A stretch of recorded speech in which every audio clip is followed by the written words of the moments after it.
Voilà, merci beaucoup. On va parler de la justice, on va faire un peu une chirurgie analytique de la justice en République démocratique du Congo. Comment se porte cette justice entre droit et politique? Où se penche la balance judiciaire en RDC? Alors, pour analyser cette thématique, nous recevons pour vous un praticien du droit. Lui, c'est M. Paul Okito. Nous n'allons pas le recevoir comme maître ou avocat, de peur d'être attaqué par le barreau. Bienvenue, M. Paul Okito. Merci. Alors, vous êtes avocat au barreau de Paris. Donc, je suis avocat au barreau de Kinshasa, Matete et près de la Cour d'appel de Paris. Voilà, pas Paris. Alors, comment vous trouvez la justice au niveau de la France, au niveau de la RDC? Comment ça fonctionne? Parce que quand même, vous êtes entre les deux barreaux. Vous savez très bien que la justice, c'est l'une du pays dur de l'attribution du pouvoir régaliant de l'État. L'État a l'obligation de rendre justice. Et cette justice fonctionne dans un écosystème politique. Cet écosystème politique dépend des autres pouvoirs qui permettent à cette justice d'être opérationnelle, d'être distributive et d'être une justice réparatrice. Et je ne peux pas comparer la France et la RDC, à savoir que la France est l'État des droits.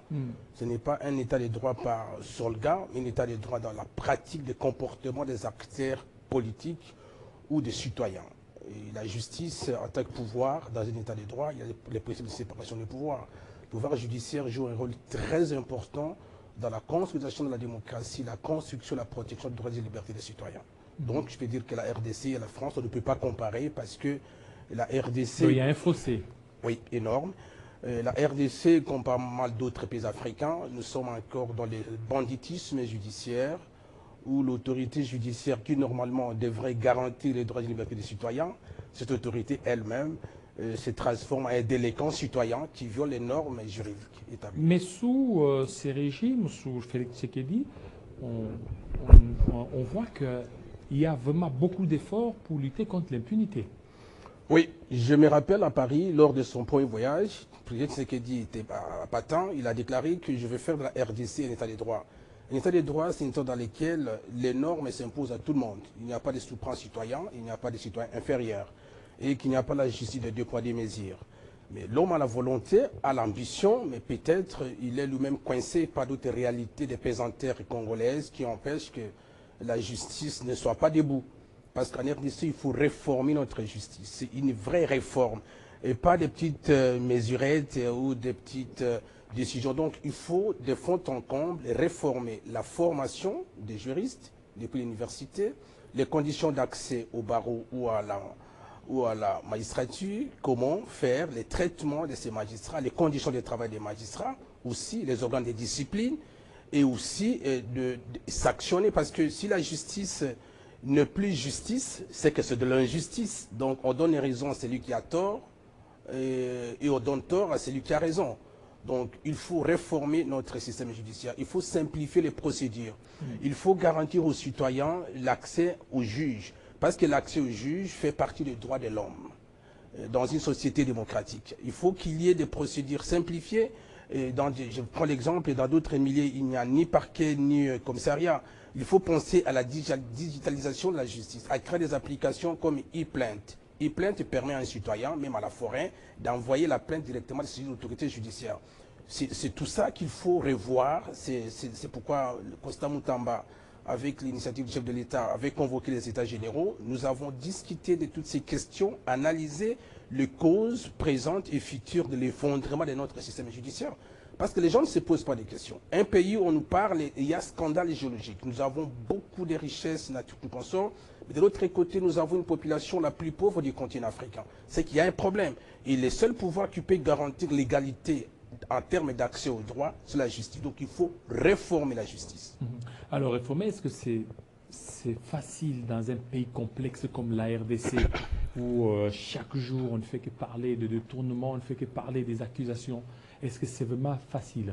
Oui, parce que la justice, lorsqu'elle est malade, comme disait le président, elle est morte, les animateurs de cette justice sont devenus les profiteurs de cette maladie ou de cet état-là. C'est-à-dire, et ils sont là, ils sont en train, par moment, de marchander les décisions judiciaires.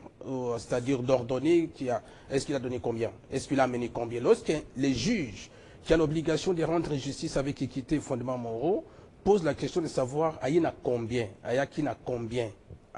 Dossier en Mbongo Boni. Donc, nous sortons de la justice, nous entrons dans l'injustice. Donc, il faut réformer ces personnes. Nous avons vu à l'entrée du président Laurent Désiré Kabila, il avait révoqué ou radié un certain nombre de magistrats. Malheureusement, certains sont revenus. Même les radiés de l'époque sont revenus. Je ne sais pas par quelle magie, on ne sait pas. Donc, il faut s'actionner. Par contre, il faut aussi traiter dignement les magistrats congolais.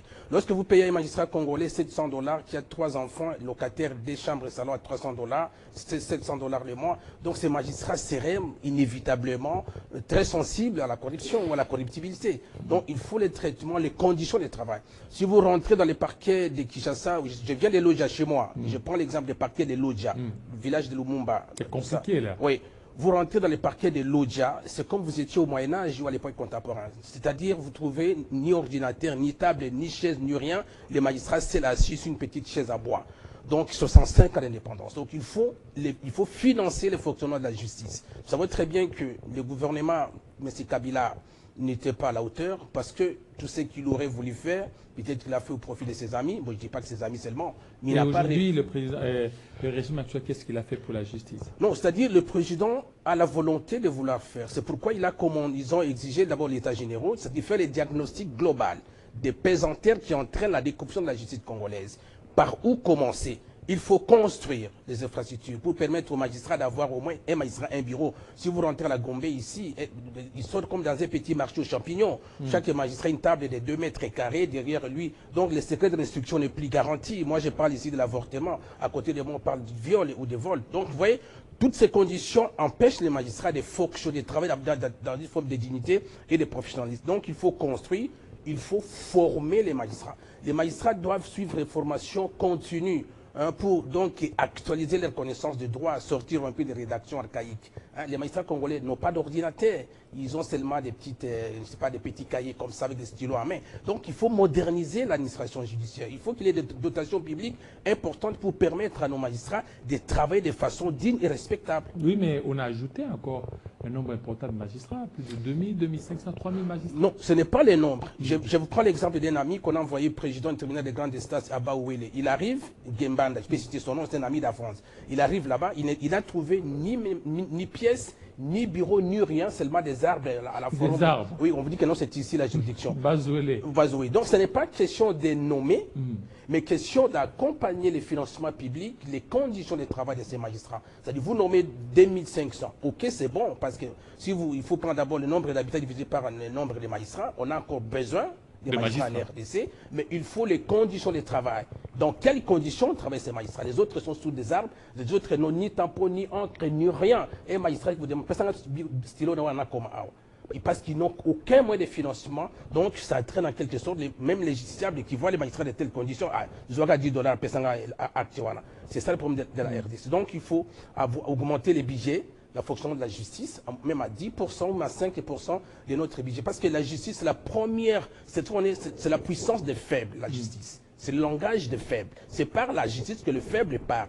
Mais là, curieusement, c'est qu'on se rend compte qu'en RDC, beaucoup de magistrats aimeraient aller dans des villes que de descendre dans des coins un peu reculés. Ils disent que c'est là où il y a des dossiers juteux. Non, pas question seulement des dossiers juteux. Un magistrat, c'est père de famille.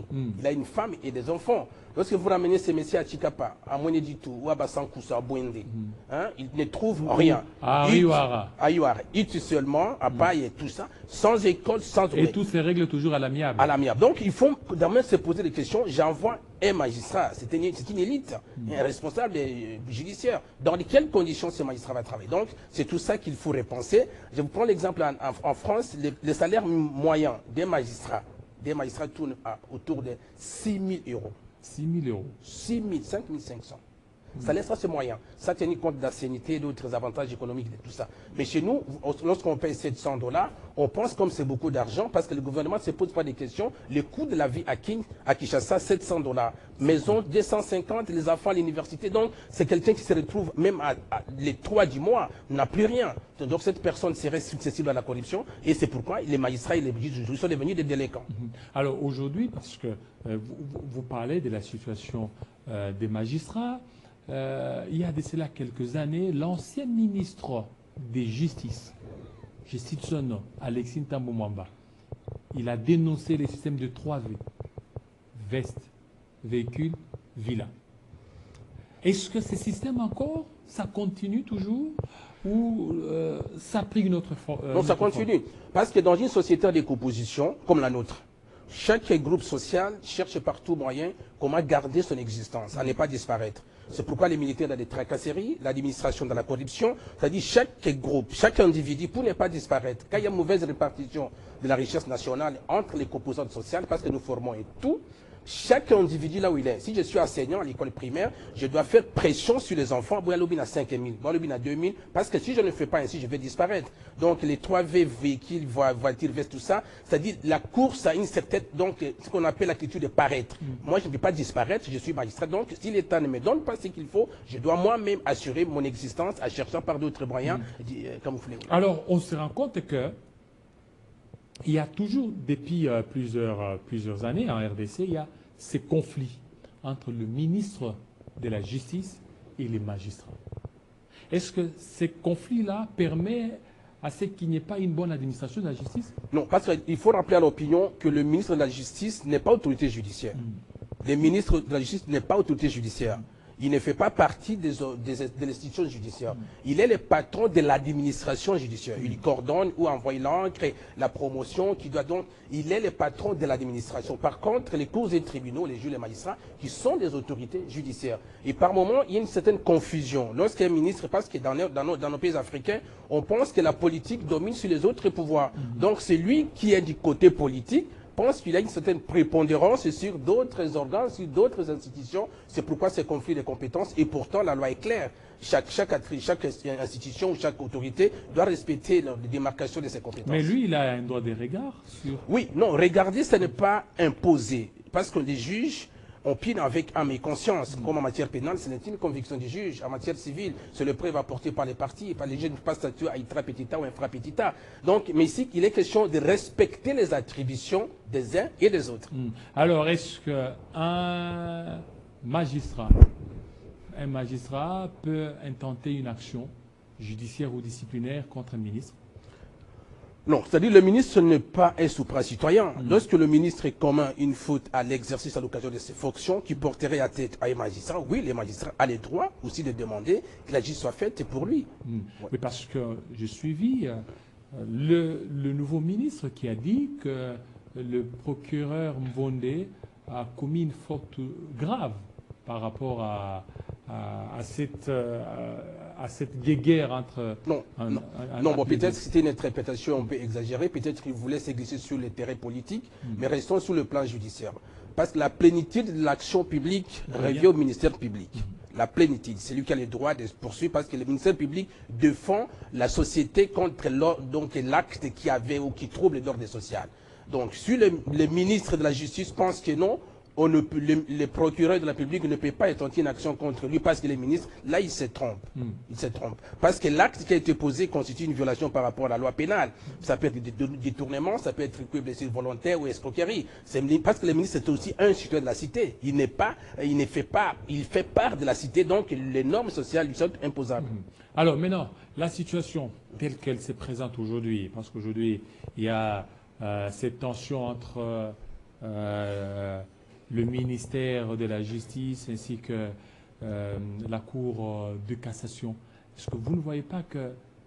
Est-ce que ça fortifie encore l'état de droit ou la démocratie ou ça avilit encore les institutions? Bon, excusez-moi, Jean-David, je ne saurais pas faire les commentaires parce que l'affaire est Non, en non, instruction. ne faites pas le commentaire, c'est l'affaire juste est nous sommes en train d'analyser. Ah oui, on analyse pour les étudiants qui nous suivent. Oui, Ça, c'est pour non, les ça étudiants. n'affaiblit pas. Dans un état de droit, il n'y a pas de supracitoyen. Même le président, s'il commet des actes, la loi dit, s'il commet des actes, il peut être poursuivable, tel. Dans un état de droit, il n'y a pas de citoyen qui échappe à la loi. Mais ce qu'il faut éviter, on ne peut pas se servir de son pouvoir pour nuire aux droits des autres. C'est-à-dire, on dit que non, parce que je suis autorité judiciaire et que la tête de tel monsieur ne me plaît pas, je dois passer par la justice pour coincer les messieurs. Là, il faut éviter ce genre de... Par contre, si l'individu, qu'il soit ministre ou huissier ou chauffeur ou mécanicien, commettrait un acte qui viole à la loi pénale, cet individu doit répondre de ses actes. Alors, il y a aussi un autre conflit institutionnel. On a suivi dans le dossier Bukanganozo, ce dossier Bukanganozo qui a opposé la Cour constitutionnelle et l'Assemblée nationale. C'est-à-dire l'Assemblée nationale voulait assez que la Cour constitutionnelle puisse lever les immunités et ça n'a pas été le cas. Bon, parce que normalement, cette affaire, les débits, on avait fauché les débits. Ici, bon, je ne peux pas dire que le professeur Kalouba à l'époque, parce que même si peut-être les droits congolais n'étaient pas clairs pour qui devrait être devant lui, mais on devrait aller en droit comparé pour voir. Pourquoi j'ai dit cela? M. Matata a été Premier ministre entre 2012 et 2016. Les actes que M. Matata avait commis rentrent entre 2012 et 2016. C'est-à-dire les signatures, tout ça, je n'entrerai pas en profondeur. Bon, il a été condamné. Aujourd'hui, on peut faire des commentaires. Presque tout ça. Mais l'article, je pense, si ma mémoire est bonne, c'est l'article 163-164 de la Constitution, ou bien l'article 70 de la loi portant compétence pour l'organisation de la Cour. Le président de la République et le Premier ministre sont les deux justiciables devant la Cour constitutionnelle. Et en droit pénal, il y a ce qu'on appelle les principes de la cristallisation. C'est-à-dire au moment où l'on commet l'acte, c'est à ce moment-là que la compétence de la juridiction est déterminée. Il faut par contre faire le distinguo entre le moment de la procédure et le moment où l'acte a été commis. Mais nous avons tous été étonnés, car M. Kalouba, avec la Cour constitutionnelle, avait pris la décision que non, la Cour est incompétente. Et d'ailleurs, même si la Cour a été incompétente, parce que la décision des compétences ne met pas fait au litige. C'est-à-dire le litige reste entier par les juges, ne s'est pas prononcé sur les fonds. Bon, nous avons, dans cette question, les immunités de M. Matata auraient été levées. Première partie, les juges constitutionnels n'avaient plus l'obligation de redemander encore, parce que, bon, qui peut le plus, peut le moins, elle a repris la cause, elle a statué, M. Matata a été condamné. Ce qu'il faut éviter, c'est quoi? Faire comprendre aux gens, M. Matata a été en Guinée, avant d'être convoqué pour la première fois devant la Cour, a dit que non, je ne pars pas en RDC parce que notre pays, la justice, elle est instrumentalisée, elle est politisée, ses propres expressions. Et il rentre ici, la décision que non, bon, c'est quoi, c'est les compétences, mais ce matin, tu avais applaudi à la Cour que non, nous avons une justice donc équitable et tout ça, j'ai droit maintenant à une justice. Bon. Aujourd'hui, on demande à M. Matata, cette Cour revient encore. Donc, ce qu'il faut éviter, c'est quoi? On ne peut pas toujours voir que la justice, elle est instrumentalisée. Mais est-ce que vous ne voyez pas que c'est l'erreur de cette propre justice qui, aujourd'hui, elle est désacralisée? Pourquoi ne pas peut-être rester seulement sur la première décision et puis revoir pour d'autres cas? Parce que déjà, la personne se verrait vivre de l'acharnement. Ah oui, moi, ce que la Cour a prononcé, moi, en tant qu'avocat, je ne peux pas dire que les juges n'avaient pas raison. Parce que les juges de la Cour ont constaté qu'il y a eu comme détournement, il y a eu malversation, il y a eu disparition. Là, c'est après. Non, c'était un fait. Oui, c'est un fait pénal. Ça, c'est après. Sous Kalouba, c'est presque la même composition. Ah, bien sûr, mais sous Kalouba... Avec le nouveau président, il était dans la composition de Kalouba. Alors, pourquoi ces revirements? Ah oui, parce que sous Kalouba, c'était la décision des compétences. Que non, je suis incompétente pour juger M. Matata, parce qu'à l'époque, M. Matata n'était plus Premier ministre, il était sénateur, si ma mémoire est bonne, il était sénateur, et M. Kalouba avec la Cour que non, ici vous nous ramenez un sénateur et non pas Premier ministre. Et pourtant, la loi dit, je vous prends aujourd'hui au Sénégal, le gouvernement sénégalais, l'actuel président jeune, vient de convoquer, renvoyer 5 ministres de Macky Sall qui auraient commis le détournement à l'époque devant CJR. CJR, c'est la Cour de justice de la République. C'est-à-dire, lorsqu'un ministre en exercice ou le président commet un fait qui rentre dans la qualification pénale, à l'occasion de l'exercice de leurs compétences, il faut se présenter devant l'organe qui est compétent pour les juger. Ouais. Alors maintenant, ce que je t'entendais, c'est que cette erreur, ce n'est pas l'erreur de la Cour constitutionnelle même. Bon, je ne sais pas si parce qu'elle est revenue sur une même affaire. Ah oui, bon, c'est ça aussi, là où se pose la question. Pourquoi hier j'étais compétente, aujourd'hui je suis devenue compétente? Bon, c'est à l'opinion, parce que quand les juges opinent, nous aussi nous avons le droit de... Alors vous ne voyez pas que c'est la politique maintenant qui commence à primer? Oui, nous, à ne pas oublier qu'il y a des interférences. La politique communique son odeur dans le fonctionnement de la justice dans les pays africains. Ce n'est pas seulement en RDC, mais c'est qu'il faut éviter parce que la démocratie, si nous voulons tirer profit de la démocratie comme système d'égalité, il faut que le pouvoir judiciaire soit réellement un pouvoir indépendant. Alors maintenant par rapport à ça, parce que c'est en Afrique où on voit la politique à tout moment qui veut s'ingérer dans les affaires judiciaires, on ne peut pas dire qu'il y a la séparation de pouvoir.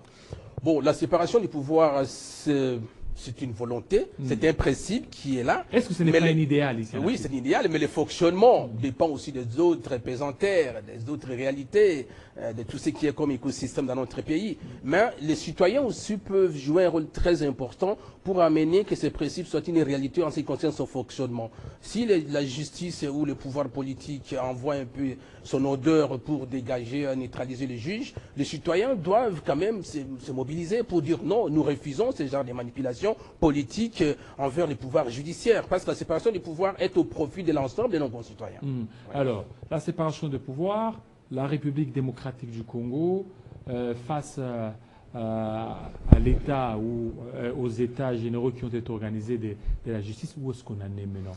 Nous attendons la mise en application des recommandations. C'est une très bonne question parce que dans notre pays, ce pays a connu des très beaux discours, des très beaux programmes. Mobutu avec Objectif 80, Kabila, je prends 5 chantiers modernité. Nous avons connu beaucoup plus les discours d'investiture des gouvernements. Il faut lire les discours de M. Samalou Kondé, tout comme de la dame ici, Mme Siminois. Oui. Donc les 8 piliers, tout ça. Ce pays a connu des très bons discours, mais se pose un problème de la mise en application de ce que nous avons attendu comme discours. Dans une démocratie qui se respecte, il faut faire ce qu'on dit et dire ce qu'on va faire. Lorsqu'on vous présentait à l'Assemblée nationale avec un discours, tout ça, comme les États généraux, il y avait des recommandations. C'est-à-dire, nous avons présenté au président que pour faire ressusciter la justice, voici ce qu'il faut faire. La formation, les recrutements, les sanctions, même aussi du côté avocat. Vous savez très bien qu'en RDC, comme les barreaux de Matité, donc c'est rempli, il faut envisager pour modifier la loi portant création des barreaux, pour que chaque barreau soit aux côtés des tribunaux de grande instance et non pas de la cour. Pour qu'il y ait au moins plusieurs barreaux. À ce moment-là, les autorités ordinales auront la compétence, la facilité de contrôler, de surveiller les avocats pour éviter. Les avocats congolais, nous sommes devenus comme des bandits, nous aussi. On falsifie des pièces, on demande des jugements, des faux tampons, tout ça. Nous sommes dans cet écosystème de judiciaire pourri. C'est la raison pour laquelle les citoyens ne peuvent pas tirer profit du fonctionnement de l'État. Et là, c'est compliqué. Il y a une prolifération des avocats. Lorsque vous êtes au niveau de Matete, il y a certains avocats qui vous suivent. Ils disent non, donnez des dossiers. Mais tout ça, ça a viré la justice. Ah oui, bien sûr, parce que cette prolifération provient de quoi? Nous avons des universités périphériques, parce qu'avant, pour être avocat, il faut soit des 3 universités, Lubumbashi, Kisangani ou Kinshasa. Aujourd'hui, avec la faillite de l'État, parce que si l'État est absent, les citoyens vont se substituer à l'État. C'est pourquoi ils ont construit des universités par-ci par-là. Et on ne peut pas empêcher à ces jeunes gens, quelqu'un qui a fait 5 ans, une université peut-être libre de Kinshasa, n'est pas devenir avocat. Par contre, on peut créer des structures de filtrage. En Europe, en France, vous ne pouvez pas devenir avocat en sortant directement du campus. Non, il y a des instituts d'études judiciaires qui sont rattachés à des universités. Et après, vous passez une année à l'institut d'études judiciaires.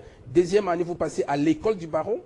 Deuxième année, et après, on vous délivre votre CARPA, c'est-à-dire le certificat d'aptitude à la profession d'avocat. À ce moment-là, vous avez la présomption des connaissances du droit et au moins des règles de fonctionnement de cette profession-là. Alors, les dernières assises sur les États généraux ont été organisées en 2015.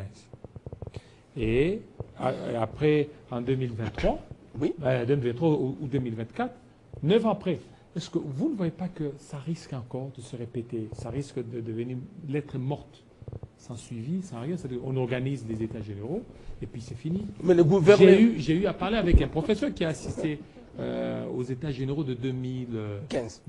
Oui. Il m'a dit, Monsieur Jean-David, j'ai les mêmes reçus, c'est un professeur.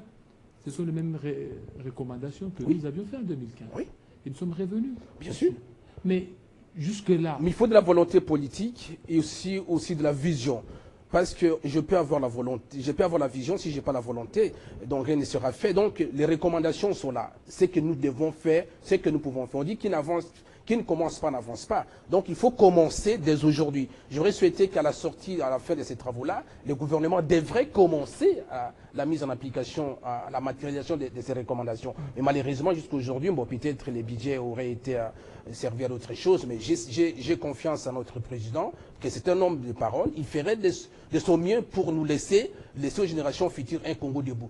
Jean-David, le Congo ne sera jamais un état de paix, un état debout, si la justice est absente. Donc il faut refonder l'État d'abord par une réforme judiciaire et conscientiser nos magistrats, les traiter comme tels, former de jeunes étudiants, adapter le comportement ou la formation des étudiants aux problèmes du Congo sur le plan du droit, et former, les magistrats congolais ne parlent pas anglais, les magistrats congolais ne savent pas exploiter d'autres logiciels. Prenons par exemple la criminalisation financière. Aujourd'hui, la criminalité financière avec les détournements. Je peux détourner l'argent aujourd'hui à la minute et je dépose ça à Shanghai, en Chine. Donc si les magistrats congolais ne savent pas comment rentrer dans ces systèmes, exploiter ces logiciels informatiques pour avoir au moins des informations nettes sur les donneurs d'ordre ou les destinataires de détournement, on ne peut jamais avoir ça. Donc il faut les former à d'autres langues internationales. Les magistrats congolais doivent parler le mandarin, la langue chinoise, et aussi de l'anglais. Donc tout ça sont des conditions pour avoir une justice de qualité au service de la patrie.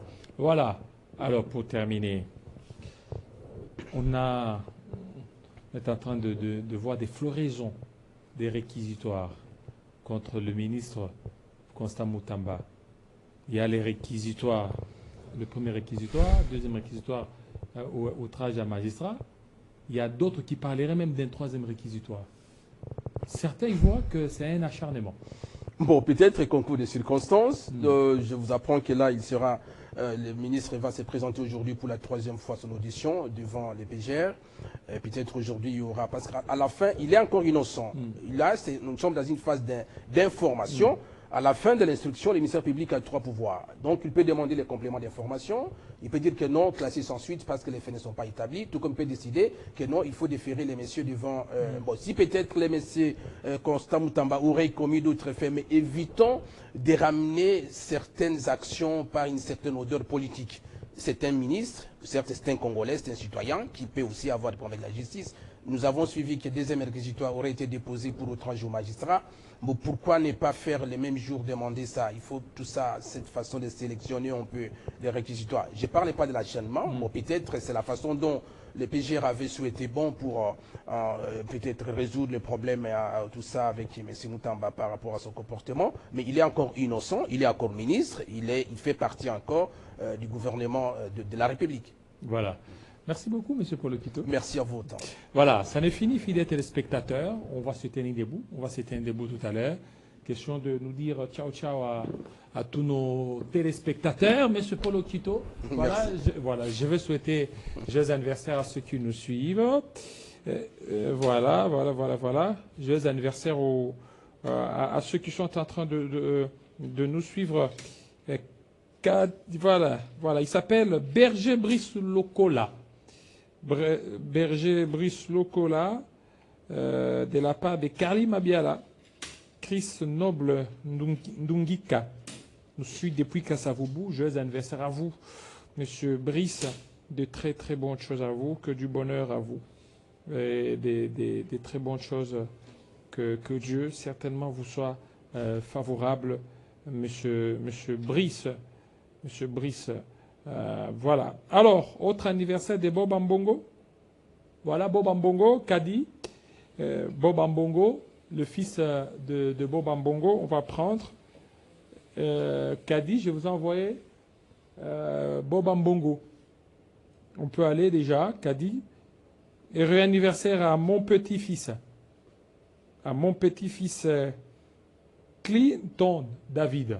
Kadi, est-ce qu'on est avec vous?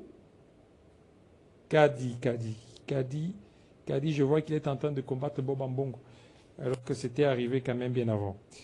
Alors, merci à toi, Joseph Amani. Vous êtes déjà de retour à Bukavu. Vous êtes déjà de retour à Bukavu. Merci et bon retour à vous. Bon retour à vous, surtout dans la ville de Bukavu.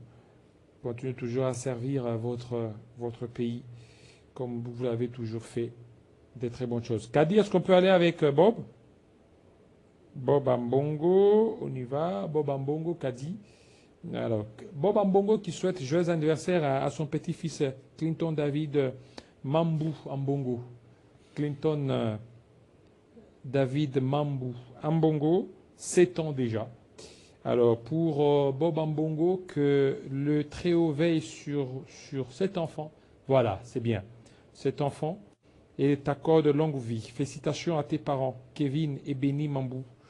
Ton papy qui t'aime tant. Ton papy qui t'aime pas. Qui t'aime tant. Ton papy Bob Ambongo. Voilà, merci Bob Ambongo, t'aime beaucoup, petit-fils. Merci, merci à toi. Merci à tous nos fidèles téléspectateurs. Voilà, merci. Merci à vous. Ça en est fini, fidèles téléspectateurs. Le plaisir a été pour moi de vous servir 3 heures d'antenne avec vous. 3 heures, on a été avec vous depuis 7 heures. 7h30. Il est pratiquement 10h34, 10h35, 10h39. Voilà. 10h40 d'ici là. Pratiquement 3 heures. 3 heures d'analyse, de bonne humeur. On a été avec un praticien du droit. Lui, c'est Paul Okito, un avocat au barreau de Paris, au barreau de Kinshasa Matete. Avec lui, on est passé en revue la situation de la justice en République démocratique du Congo depuis plusieurs années et jusqu'à maintenant. Restez branchés sur Télé 50. On se retrouve déjà demain, même fréquence, et tout à l'heure à 11h, ça sera la grande édition en langue. Portez-vous très bien, à très bientôt, ciao ciao.